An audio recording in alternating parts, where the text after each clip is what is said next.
Quand je tourne le regard, je vois le marié et je me rends compte que c'est la personne en question qui avait réservé une table avec moi et qui était reparti avec une fille.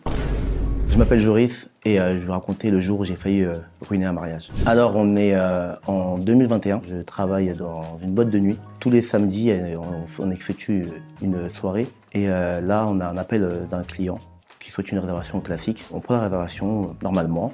Dès que le client arrive, on le réceptionne. Toi même, j'accueille ce client en question et il me demande d'être installé à une table. Il me fait comprendre, il me dit voilà, moi j'ai réservé une table, j'aimerais bien être à côté de filles. Nous, on essaie de faire plaisir aux clients et de le mettre à côté de cette table où il y a des filles. Donc à la suite de cela, il passe une soirée normale, on va dire. À peu près 2 heures après, dans la soirée, je repasse le voir et je lui demande si tout se passe bien. Et là, je le vois en train de communiquer avec des filles, en train de danser avec plein de filles. Donc je vois qu'il passe une bonne soirée. Et à la fin de la soirée, il me remercie. Et je le vois repartir avec une fille. Donc je me dis, bah, lui, il a tout gagné dans sa soirée, entre guillemets. Mais ensuite, j'étais loin d'imaginer la suite. 3 semaines après, ma mère me dit qu'on a le mariage de notre cousine. Bon, c'est une cousine un peu éloignée. Arrivé à ce mariage, bon, bah, je vois des gens de la famille, je dis bonjour, je suis content, bah, c'est un mariage, quoi. Et là, je vais vers ma cousine pour la féliciter. Quand je tourne le regard, je vois le marié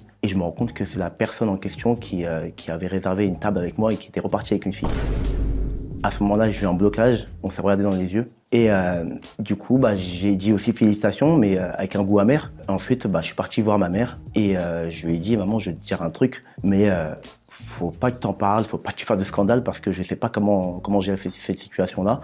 Surtout que c'est une cousine qui est un peu éloignée et il y a toute la famille qui est là. Mais cette personne-là est venue dans la boîte où je travaillais. Alors, il est reparti avec une femme. Et ma mère est choquée, elle a envie d'en parler, mais elle sait pas parce que la situation est gênante. À ce moment-là, je me voyais pas gâcher un mariage, même si il le méritait. Et ensuite, bah, ça n'a pas loupé parce que quelques temps plus tard, ce couple s'est séparé pour adultère. Pour moi, la leçon qu'on a à tenir, c'est qu'on ne connaît jamais vraiment bien une personne totalement, malgré l'amour qu'on peut lui porter.